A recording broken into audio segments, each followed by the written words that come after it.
Welcome to the Between Tides podcast, presented by Portage Learning. Let's dive into today's episode. Brittne Weigand, Chloe Harich, welcome to the podcast. Thank you. Thank you, Tim.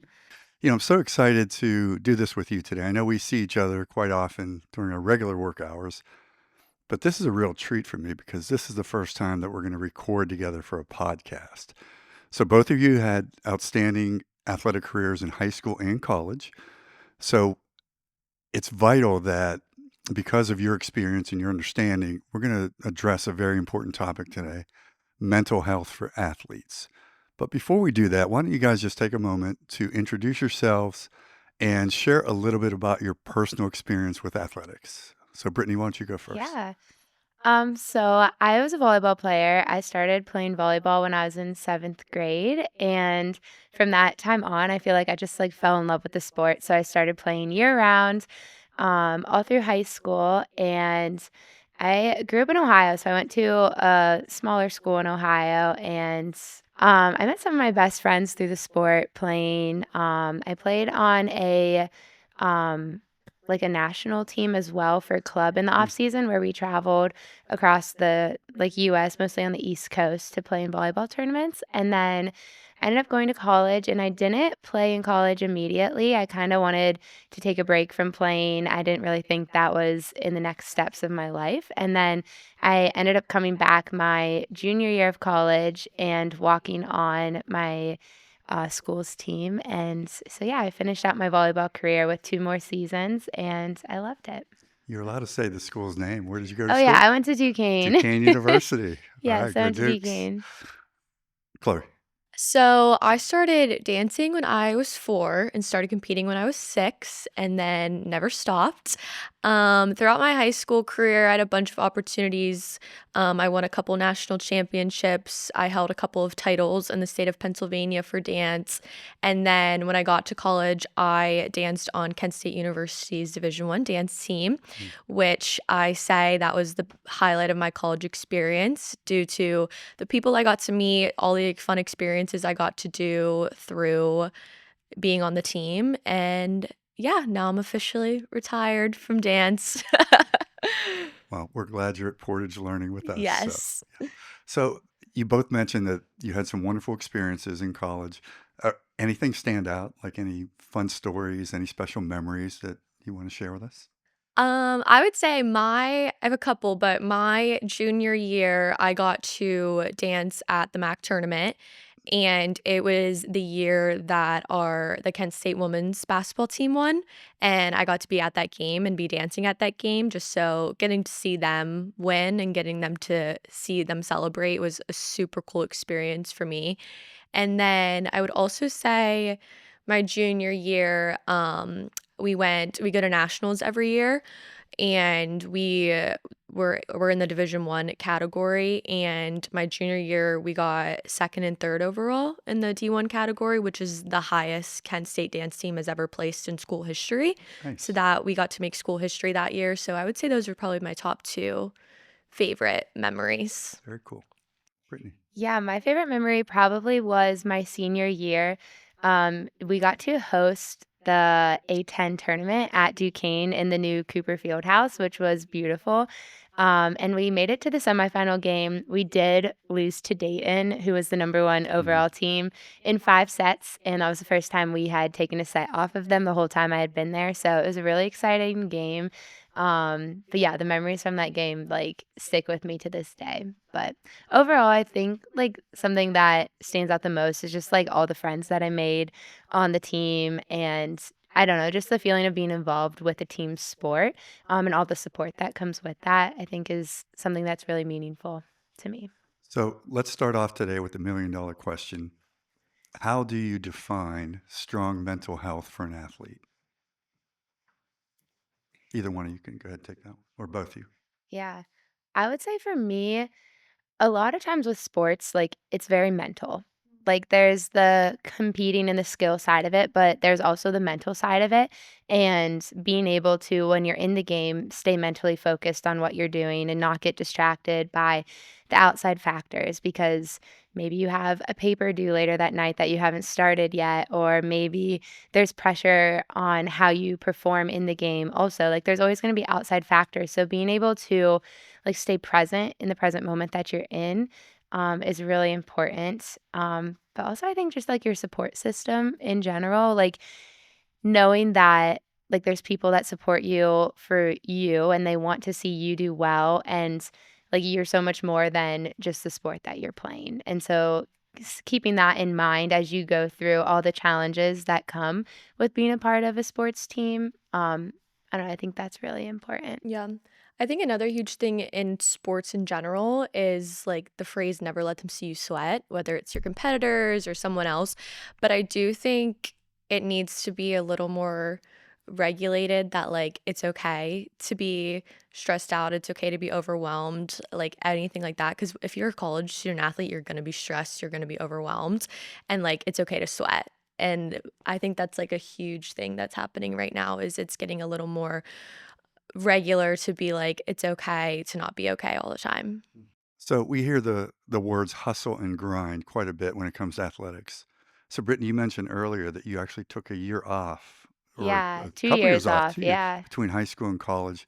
Maybe speak to how that break helped you and how it might help another young athlete. Yeah.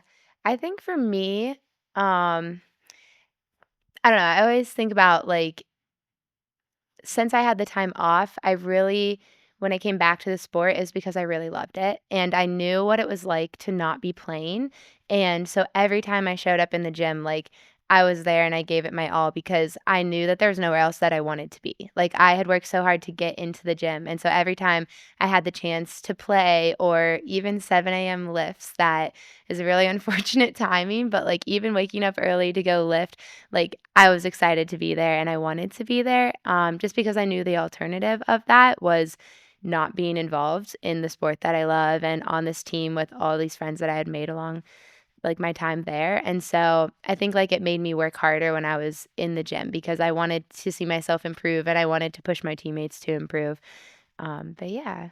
Hmm.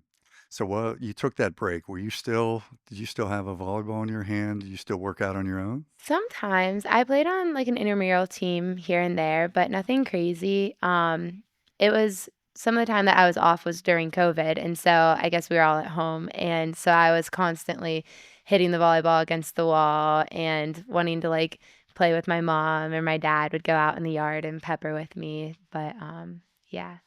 So I talked to a lot of young athletes, and there's a very similar theme that they share that when they move on from high school to college athletics, they say it becomes more like a job rather than a game. So, Chloe, maybe you can speak to this initially. Talk about the daily schedule. What were the demands on your time when you were in Right. college? So I think dance team can be it's a very different perspective because we would do football games and then we would do men's and women's basketball games and then we would have our own national competition and then if there was a parade, an event, anything happening on the university, we would have to be at in uniform. So we were pretty booked up all season long, all while trying to practice on our own and train and get better. So it honestly did become more of a full-time job too. I like during basketball season, I would have a men's or women's game least once a week, sometimes a few times a week, and then we would have practice, then we would have our lifting practice, and then we would usually have a fundraiser event or anything because we had a fundraise for our whole entire nationals mostly. We didn't get a lot of money from the school. So a lot of our time was spent as well fundraising and trying to get money for everything. So it honestly really was like a part time job. Yeah. How did you ever, like, get work done outside a dance team? I honestly there was just a lot of late nights and was very good with my time coming into college because growing up I was dancing like 20 25 hours a week in high school, so I was already very good with my time. But yeah, once you got to college and with dance, you kind of just realized whenever you have a free moment, it kind of needs to be productive and trying to find the balance of school, dance, and then like that college social life. Wow. Brittany, how about you? What was your schedule like? I don't think it was as busy as yours was, Chloe, but, yeah, during the season, we would have, like, lifts a couple times a week, and then we practice usually in the afternoon after classes, so I think by the time I was on the team, it was my junior and senior year, so my class workload was a lot less because I took a lot of classes my first 2 years.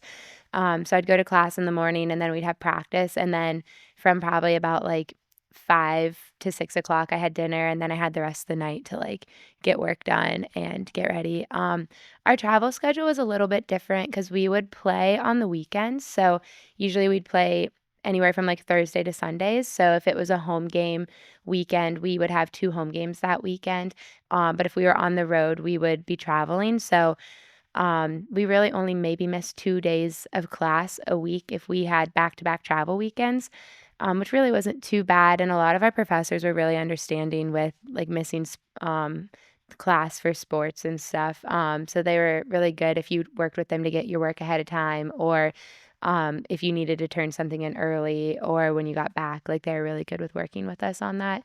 But yeah, I think my experience playing, college sports, everyone was really accommodating to help us, like, manage everything that was going on.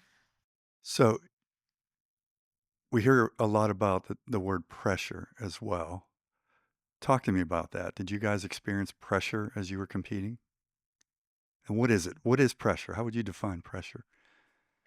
I okay, so we actually had a term pressure is a privilege, which I 100% agree. Having the pressure of being on a college dance team, I think it is a privilege because a lot of people don't get to take the sport that they grew up with their whole life and compete with it in college. So I think that is a privilege, but I also do think that pressure can be I don't know. I think you can get a lot of pressure from coaches or a lot of pressures, especially if you're like a huge school and everyone knows your name and everyone's counting on you to win and everything like that. Like, I think pressure can be really negative sometimes. I'm sure you agree.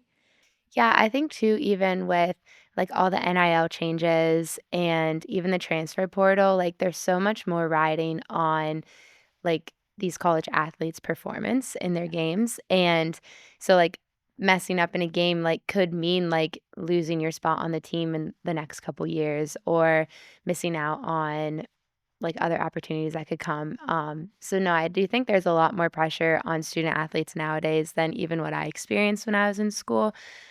And I totally agree with, like, the pressure is a privilege, though. Like, I always said I kinda thrived under pressure, like, in a big game, like, I loved the opportunity to be able to step up and, like, play under the spotlights, like, that was always so fun to me, but I feel like I didn't have as much pressure riding on me as some of these, like, big school athletes are nowadays. I do think, though, I feel like a lot of athletes enjoy pressure, as you said. Yeah. I think they wouldn't get to where they are now, especially if they're at a huge school and under NIL deals and stuff, if they didn't enjoy the pressure of it. Yeah. It is easy for that pressure to build though too. And I think there comes a line of, okay, when does that pressure start affecting my mental health? Or when does it keep me up at night because I now can't sleep well or now I'm like can't eat as well because I'm like so focused on something else and it kind of can become a distraction I think for a lot of athletes. So that's where I always kind of think like it's so important to stay present in like the reality of it all.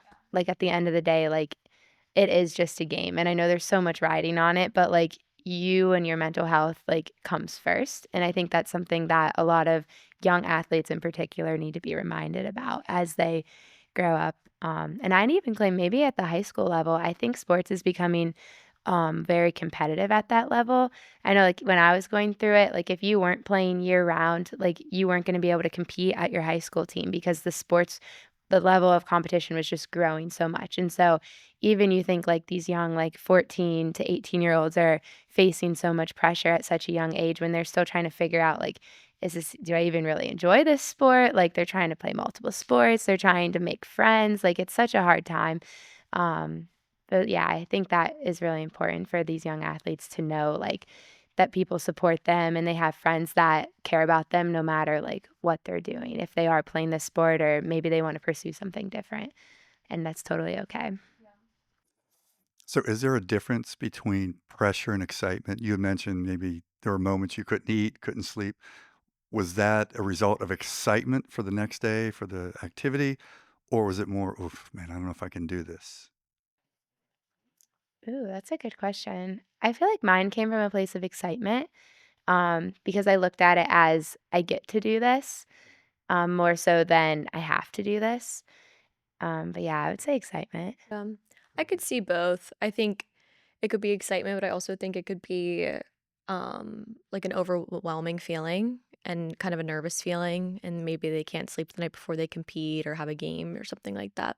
So did either of you was there someone on staff who handled mental training? Did you receive any type of training while you were in school? We didn't receive specific training. We did have like a really small team of like our coaches and our athletic trainers, and they were all super supportive. And I think with our team size, we only had 16 girls on the team, so I think it was like 16 to like 5 from a coach standpoint. So like we did develop like very like personal one-on-one relationships with all of our coaches, which I do think makes a difference compared to a team that maybe has like 30 girls on it with maybe like 2 or 3 coaches per team for sure. So we didn't have trainers or anything. We did have a team of 30 with 3 coaches, but I honestly, which is, it could be kind of big for a dance team. A dance team is usually like 20 to 30 people on a team, but I mean, I wouldn't have changed it for the world. Like the 30 people that I had, like my senior year, or some of the seniors that maybe have graduated, like while I was still an undergrad, like you do just become one big family, especially when you're spending a lot of time together. Um, so any like mental health or if you were struggling or anything, there was always someone on the team that you could talk to, especially seniors, I think did a really good job on our team, like in general, of stepping up and becoming leaders and making sure that anyone on the team needs anything that they get it. So both of you mentioned some special memories earlier. Were there any dark sides, any downtimes that you were both just, "Oh, I think I'm done. I don't want to do this anymore"? No, I never experienced a time when, like, I didn't want to be playing. I do think taking those 2 years off from high school, I just looked at it maybe with a different perspective. Um, but I mean, I guess maybe, like, when I left high school, I kind of was at a point I wouldn't necessarily say it was a mental health reason why I stopped playing, but I kind of just thought that wasn't what was next for me, and I was kind of, like, putting my shoes away and was gonna be done with the sport. Um which then just made me realize how bad I missed it and how bad I wanted to be there and be playing, which is ultimately why I came back to playing. So I looked at it from a very grateful perspective, and any opportunity that I got was a blessing. And I kind of went into it with no expectation, which I think helped me with some of that pressure and like the mental health side of athletics and all of that. Um, Definitely maybe when I was getting up at like 5 a.m. for practice on a Monday morning, I'm like, why did I sign myself up for this? And there was definitely some nights um during my college career where I'd be calling my dad or I'd be calling a friend or something at like 12:30 in the morning and I'd be stressed. I'd be like, I just got home from practice and I still need to eat and do my homework for the next day and stuff. So there's definitely some overwhelming moments, but I wouldn't have changed like any of it for the world. I knew I just had to like I had to get through that night and then like tomorrow would be a new day. But yeah. Did you ever feel like you like thrived better when you were busier? Honestly, yes, because now thinking back on it, like, I don't know how I did any of that and, like, Yeah. managed to get any of that done because seriously, like, I'll, like, get home from work now and, like, maybe go to the gym, but, like, that's like my productive day. So now I'm like, how is I having 6 a.m. practice and then sometimes like having lift or then sometimes having practice at night while having classes, while having homework, while trying to hang out with friends. I'm like, I don't know how I did any of that. Or like, and a lot of times I had a part-time job or an internship on top of it. So like, I really don't know how I had the energy to do all that. So I definitely did very well under the pressure and being pretty booked. But yeah. I'm, like, very much the same way, like, when I have more things I need to be doing, like, I feel like I have more time in the day because I'm a lot more organized with when I do things and getting it done ahead of time, whereas if I was like, "Oh, I have 3 days to do this paper," and, like, nothing else to do, I'm probably gonna wait until, like, the Yeah. last day to do the paper. Yeah. But that's funny. So, in addition to pressure, did either of you fear failure at any point during your careers? I think, yeah. I think, like, there's always that pressure of failure because you don't wanna let your team down or your coaches down. And, like, anytime I got the opportunity to play during a game, like, I was so excited to be out there, and not that every game always went our way. Like, I would get upset about, like, losing. I think most athletes do. But being able to take those games and turn it into, like, what I need to work on in the future, I think is really important. But yeah, I do think there is always pressure of failure and not, like, meeting the expectations or, like, "Oh, if I don't play good, like, this might be the only chance I get, and I'm not gonna get to play again." But yeah. I know me personally, I always had a huge fear of failure. It's pretty common in the competitive dance world to be a perfectionist. And I grew up a huge perfectionist, and I always had a huge fear of failing, not even for other people, but I put so much pressure on myself to be the best and to do the best that if I failed, like it was going to be the end of the world. And it honestly took me until my senior year of college where I was just like, I'm just here for fun. Like, obviously, I'm still gonna give 110% every practice and I'm still gonna try my best for my teammates. But, like, I was like, there's no pressure. I was like, I'm just here for fun. This is my last year of dancing after like 15 years. So I was like, let me just actually enjoy it for once. And did you feel as if you performed better? Yes. Yes. I was like, I should have been doing this the whole time. Like, why? I was like, there was no need to put so much pressure on myself because I think either way, I would have performed the same if I had a lot of pressure on myself or if I didn't. So I kind of wish I just let myself not be in that negative headspace for so long and be so hard on myself and kind of just let myself experience the whole journey the whole time. Good example of that came during the Winter Olympics with Alyssa Liu, the figure skater, where she actually retired for a period of time. Just became overwhelmed, didn't want to do it anymore, too much for her. She came back and just looked free. She was smiling out there where all the other competitors were falling down and looked stressed. So I think there is something to that. There, you'll talk to these even professional athletes and ask them, what were you thinking about out there? And they're just like, nothing. I wasn't thinking about anything. I was just out there doing my thing. And that's just so cool. I'm so glad to hear that. That's very cool. So what if we pivot just a little bit to healthy habits? Do you guys think that a good diet, well, let me say a diet, whether good or bad, can negatively or positively impact mental health for an athlete? Yeah, I think nutrition for sure plays such a big role into mental health in general that people don't even realize. I think making sure that you're actually fueling your body is something that's so big, especially in the dance world, because dancers are kind of expected to look the same. They're expected to kind of have like a ballerina body and super skinny. So I think a lot of dancers get really bad body image, especially if you grow up your whole life dancing in front of a mirror for hours on end, like in a leotard, you're probably going to have some body image issues. So I think it's really important to remember that food is fuel and that you're not going to get any better or you honestly can somehow might get worse if you're not fueling your body correctly because you're not going to have any energy, you're not going to be able to get any like grow any muscles. So I think it's really important to remember that nutrition and food is like probably one of the main things that you should be focusing on like as a student athlete. Yeah, I totally agree, like, eat good, feel good, and to be able to perform your best, you have to feel good.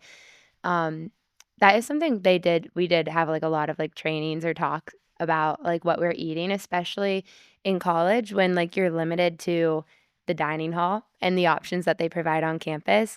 It can get very repetitive, and it feels like you're eating a lot of the same stuff every time, especially when you are trying to eat healthy. It's like, how many times a week can you eat grilled chicken? Like, it's that kind of stuff, and so being able to, like, work with people to find options, to have a little bit of variety in your diet, but also be making sure that you're fueling your body, like, before and after practices. Even I know, like, early mornings, having to get up early to, like, work out, eating may not be the first thing on your mind, but, like, constantly being reminded, like, "Hey, you need to, like, give your body a little bit of fuel," so, like, you're prepared, for if it's a lift, because like, you don't wanna hurt yourself because you weren't prepared going into a workout, for sure. So give our young athletes watching and listening some tips. What are some things you recommend that they eat and drink? What helped you? Yeah. I'll go, I guess. I always had, like, a granola bar, bag of granola, like, an apple or banana, something in my bag, just so if I ever forgot, or if I was ever in a rush, I just had it in my bag ready to go. I always tried I try to have a gallon of water every day still. It's kind of a habit that I built in college and hasn't stopped, but then on top of that, I would always add in like an electrolyte packet or a Gatorade or something.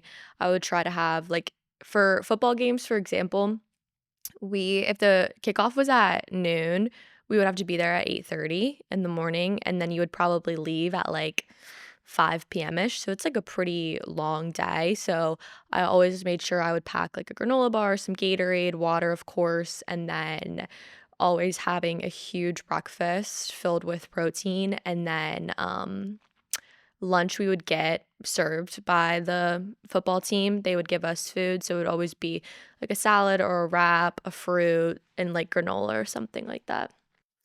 Yes. I would say okay, my, like, game day meal prep, if we had a home game, we'd always have to, like, do our own breakfast, and then they'd give us, like, a pregame meal, but for breakfast, I had maybe a superstition, you could say, but I always made chocolate chip pancakes every morning before game day, mostly because it was something that I liked and I looked forward to it, so it made me excited for the day, but, yeah, that was, like, in the morning, and then we'd always do, like, a pregame meal a few hours before the game, which they usually provided for us. But during the game, I always thought this was so interesting. But we always had like a basket of snacks on the bench, because like games can be kind of long sometimes. So like being able to like fuel your body with like peanut butter crackers or go-go squeezes. I love go-go squeezes, but having like little snacks in between.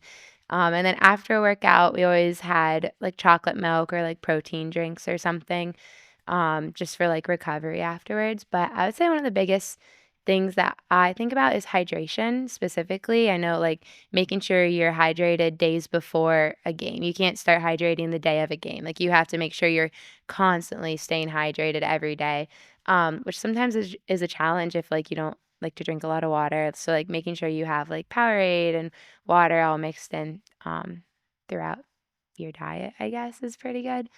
But yeah.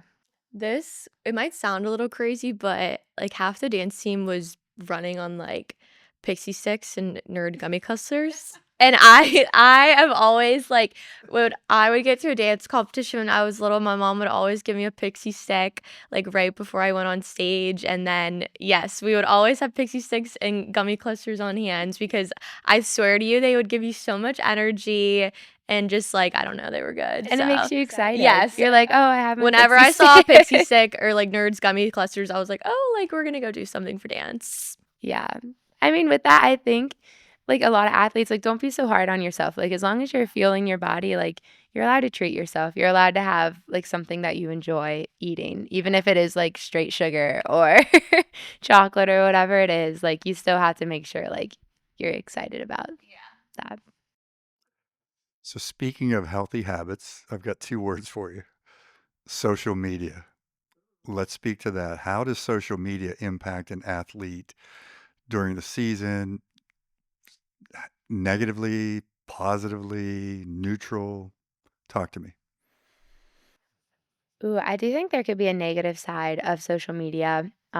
especially with like bigger name schools, because people talk and people aren't afraid to share their opinions online. So if you are an athlete and maybe you didn't have the best game and you get online afterwards and you see people commenting bad things about like your performance, and I think it's really easy for that kind of be taken out of proportion and for people to take a negative performance that you had on the field and relate it to, oh, like you're just like not good in general, or like make it more than it actually is. Like maybe you just had an off day. Like maybe you were like recovering from a small injury that like people don't know about. Like there's so many things that go on behind the scenes. And I do think there can be a lot of negative press in social media. um, I mean, as I'll also say, like, even if it's not negative comments and talk, like, you see so much on social media. So you see how other athletes are competing. You see videos and highlight reels of your competition on social media right in front of your face. And so, like, if you're looking at that all the time, like, it can make you have internal thoughts about, oh, I can't do that. I may not be good enough. And I think there's a lot of negativity that can come from it. um, there is a positive side to it though too, and I think just as much negativity, there can be that much positivity as well, but it is something that can affect athletes mentally for sure. I think one of the main things negatively for athletes is comparing yourself to others. It's very easy to compare yourself to others who are in your situation on social media, and comparison, I think, is the thief of joy. So I think it can be very negative space for athletes, but like Brittany said, I think it can be positive in a way of your mindset going into it. Like I think if you're spending all your time on social media and like looking at other people in your position and seeing what they're up to and everything like that, yeah, I think it can be negatively, but it's also a space to connect with others and post highlights of your life. So I think if you have a good mental space going into it and a mindset about it, I think it can be a really positive experience. So you don't think athletes should stay off social media during the season, or do you think they should maybe limit their time? I think limit for sure. I think if you're getting sucked into it, that's when it kind of becomes bad. But I think knowing your limit and when you need to like call it quits or when you need to maybe not check your phone after a game, like, I think it's after the games that are yeah. the worst. Yeah, no, because I think you're processing a lot too after a game and going through like, oh, well, maybe I could have changed this, win or lose. I think you're always processing performance and like how the game went afterwards. And so being able to be present with your team and your coaches and figuring that out as a team and what you need to do for the next game before hearing outside opinions about the game, I think is big. So what is the best piece of advice that maybe a coach or a mentor has given each of you in terms of mental health? I think for me, I like once I got to high school, I started dealing a lot more with anxiety and everything in that realm just because I think just overwhelmed with life and overwhelmed with my schedule and just anxious. And like I said earlier, growing up with being a perfectionist and fear of failure. So I think my studio owner, who is basically like a second mother to me because she was my teacher from when I was 4 to 18 years old. I remember feeling super anxious the one day at practice, and she said to me, "You have to remember that this is your brain, and those anxious thoughts came into your brain so easily, and you have control, and they can come out as easily as they came in." And like that always has stuck with me just because I don't know, I think that was one of the first times where I realized, like, I'm in control. I'm in control of my mental health, and sometimes it is uncontrollable, but other times, like, you are in control of your emotions, you are in control of how you feel, and your feelings are so valid, and the fact that if you feel stressed out, overwhelmed, anything as a college student athlete, that if thoughts of anxiety or being overwhelmed or anything like that come into your brain, like, it can be so easily to come out. I think the biggest thing that I learned at a really young age, which I was really fortunate about, but my high school coach always like ingrained in our heads, like your mind quits before your body quits. And so with volleyball being such a mental sport and like one mistake can like if you let it like keep going, like, it's gonna cause more mistakes on the next couple plays. So we always were really focused on doing a lot of, like, mental toughness training, we called it, and making sure that, like, we could overcome challenges and, like, thoughts in our minds with, like, how we performed playing volleyball. So, like, just because, like, your mind's telling you to quit or, like, you can't do it, like, we always challenged ourselves with drills specifically for mental toughness, we called it, to be able to do that during a game. So when those thoughts came to you in a game, you didn't shut down, but you stepped up to the challenge, which I think that learning that at a young age really helped me with volleyball in general as I got older. But I will say one thing I always am thankful for is more so that support. And I think when I got into college, my coaches in college really showed their support by always checking in, and we would have, like, one-on-one meetings where you, like they always we don't we always would talk about, like, how we're feeling that day and, like, what's going on, or, like, after games, like, we would go and watch footage of, like, the game and, like, review stuff with them, and so, like, again, just, like, knowing that they support you and, like, having those conversations, I think made a difference, with, like, the college experience for me as well. How about from your personal experience? What is something that you learned during the athletic journey that you'd like to share with young athletes? Maybe somebody didn't tell you this, but you figured it out for yourself. I feel like I have a couple. One, always be the hardest worker in the room because hard work beats talent when talent doesn't work. My dad told me that every single time he would drop me off at dance, and it's literally engraved in my brain, but it's so true. You like, always being the hardest worker in the room is gonna take you so much farther than any talent you could have. And I think another one would be is to remember why you started. I think when you get to college and things get overwhelming and things get hard and you never have time, you feel like you don't have time for yourself or homework or to sleep or anything, and you kind of just like, why did I sign up to do this? Like, why didn't I just have like a regular college experience? I think it's really important to remember your why, and it's usually because you grew up loving the sport or you just love to do it. So I think those are two of my main pieces of advice. Yeah, I like that. I would say kinda going off the hard work thing, but one thing that you can control is your attitude and your effort. You may not always be able to control the calls made on the floor or what the coach does or what the other team does, but, like, you can control how you show up, and how you're there for your teammates too. So even if you don't agree with a call or whatever the situation is, like, you can control your attitude towards it, and I do think that plays a big role in affecting the rest of the team too. But no, I love that. Always remember your why. I always think about, like, you have to know why you love it. You have to know why you're there. And it kinda makes all the problems that seem so big feel small because then you're like, "Yeah, this is why I'm here because I love it. I wanna be with my team." And it's you forget about the little things. So you're both highly successful in your own right now in your careers here at Portage Learning. Chloe with digital strategy, Brittne with social media strategy. Talk about some of the things that you have taken from your athletic career that you use now in the professional world. I would say just like teamwork and knowing how to work with a team and knowing that everybody brings different strengths to the table and like letting other people have their moments and shine and like supporting them in like all of their accomplishments too. And like also just knowing like you have each other's backs.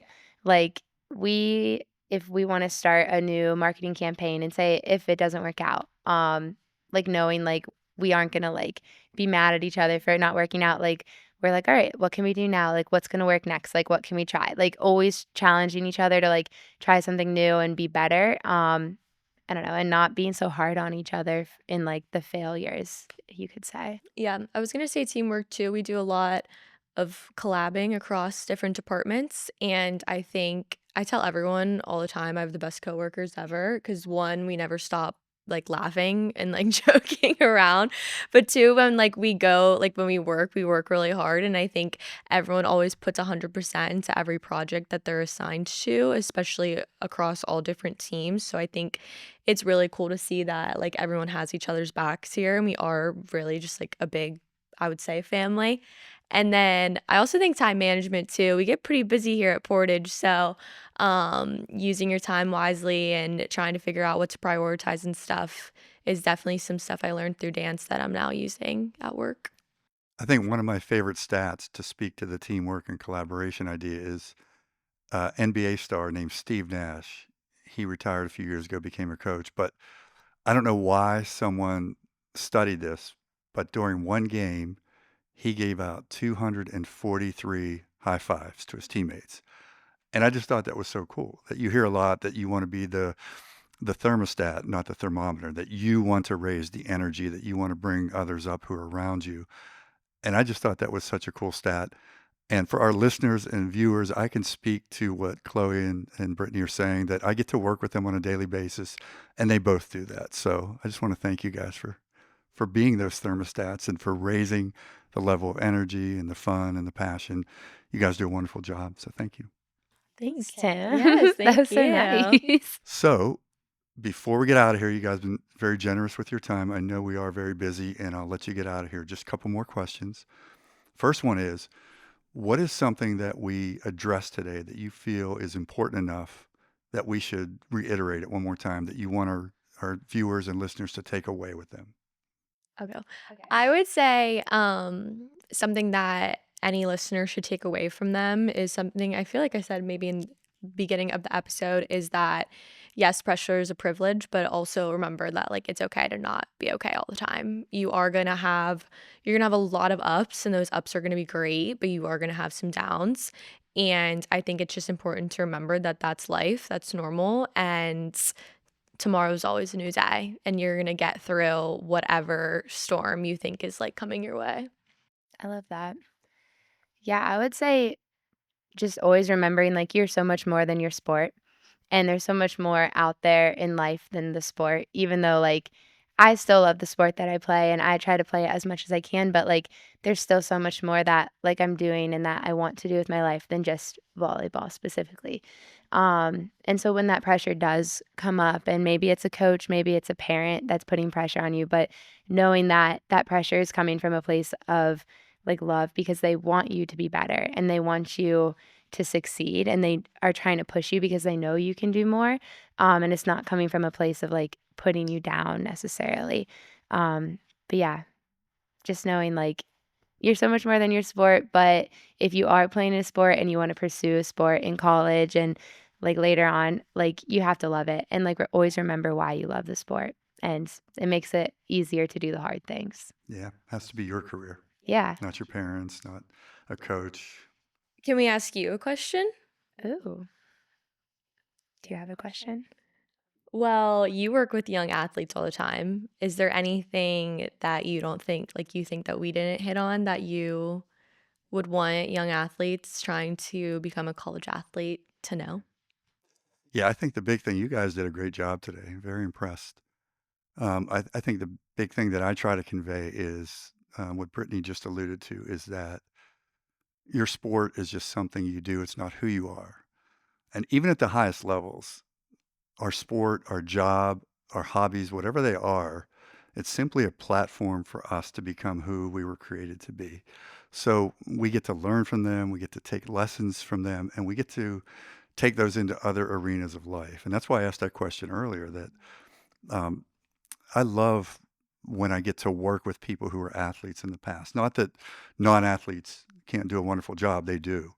But there's just something about it that you just learn and grow so much that you almost struggle together, and there's something beautiful about that. It's like when we go to our volunteer days, we're out there covered in sweat and paint and sawdust, but that's a beautiful thing. You grow and learn from those experiences, and that would be the biggest thing. I tell younger athletes all the time. I said, listen, if you think you're working hard now, you're going to have to work twice as hard when you get to college, because in the age of NIL and championships and TV rights and all these type of things, as soon as you get on campus, a lot of times the coach is recruiting someone to replace you, which makes sense. I mean, it's their job depends on the ability of an 18 and 19-year-old to perform at a high level. So everybody is feeling it at that level.